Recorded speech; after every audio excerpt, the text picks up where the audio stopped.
So today what I wanted to do is a review on the SFV650 Gladius.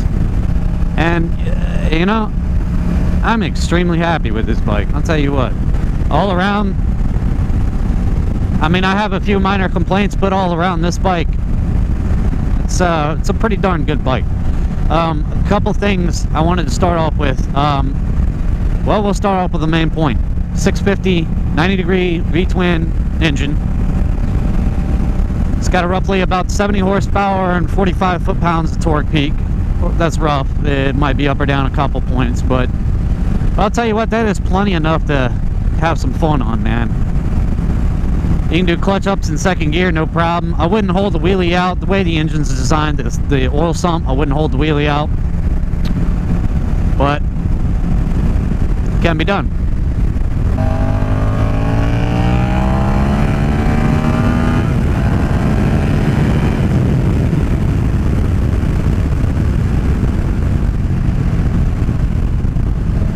So yeah, it's got plenty of go juice, And the really cool part about this bike is, like I said in a couple of my other videos, is it's an intermediate bike. The power delivery, it's not real peaky. If you've never ridden a Super Sport, but you've driven a turbocharged car, the power delivery of the Super Sport, and when I say peaky, is it feels like a turbo spool up. It builds and builds and builds, and then it sets your ass back, and man, it's, for a new rider, it's terrifying, to be honest with you. It really is. The power delivery on this bike, I really enjoy it. It's nice and linear. It's smooth. From 4,000 RPM up to 9,000, 9,500 RPM is really a sweet spot. And it's a gradual pull. The transmission, one of the best transmissions I've ever, you know, felt, to be honest with you. It's butter smooth. It's just, so yeah, overall engine and transmission, very, very, very good. Very good. One of the other things about this bike, the factory exhaust is way too quiet. It's got a nice exhaust note, but it's so quiet. And I don't like the way it looks. It's pretty freaking awkward, to be honest with you.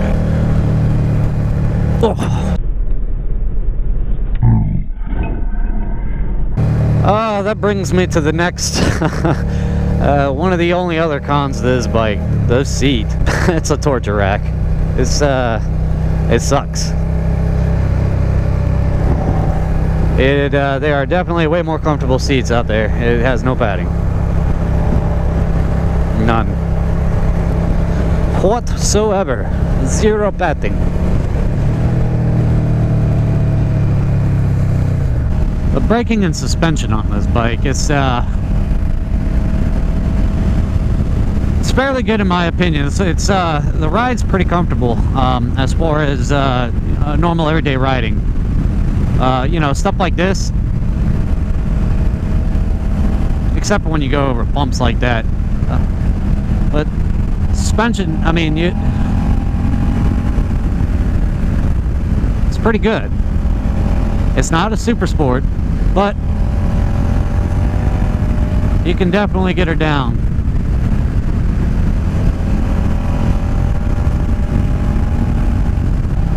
And interestingly enough, this bike actually has close to a 500-pound gross vehicle weight carrying capacity. That's over and beside the bike and its wet weight. You can carry on this thing close to 500 pounds. It's a tiny bike, which amazes me how they can do that safely. The instrument cluster is actually pretty well laid out. I like the fact that it has the analog RPM and the digital mile per hour. You got 2 tripometers, the speedometer, and a clock on there. What I really do enjoy, the gear indicator. That's pretty cool. It's nice to visually be able to see. Everybody's had those times where they're not entirely sure which gear they're in, or they go to grab another gear, or you're in 6th gear and you go grab a 7th. When instead of doing that, you can just look down real quick. The only thing the instrument cluster does not have is a fuel level gauge. It has a fuel light that comes on. The tank has 3.8 gallons fuel capacity for US spec, and the light will come on when there is 1 gallon left in it. So this bike gets about anywhere between 50 and 60 miles per gallon, depending on the rides, depending on whether you're two up or not. You can get down into the 40s, but on average this bike has a range of about 200 miles, which is pretty good. If there were 3 things I would change about this bike, there is quite a bit of wind. I took care of the wind issue with this. Beforehand, the wind was hitting me at right above waist level, and it was trying to pull me off the bike.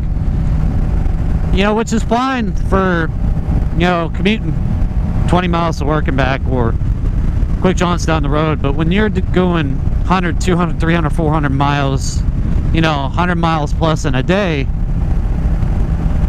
you know, it gets quite tiring. You know, that constant push back, you know. So what I did to alleviate that was I bought this Pugin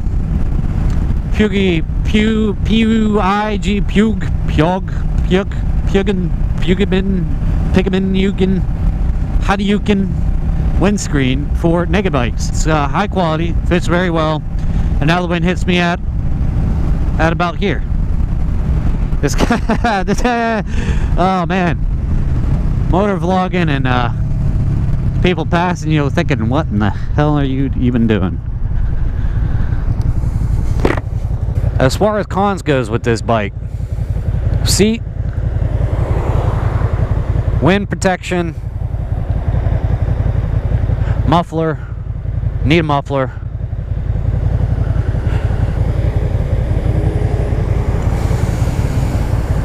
Yeah, seat, wind protection, and muffler. All in all, this is an amazing bike. It really is. It's great for beginner to intermediate. If you've never been on a bike before, I would not recommend this bike starting off.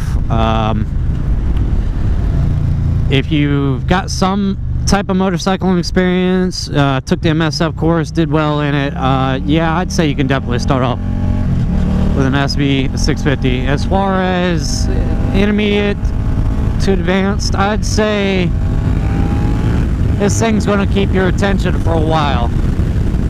This bike doesn't excel at any one particular thing, but it is a great all-around bike.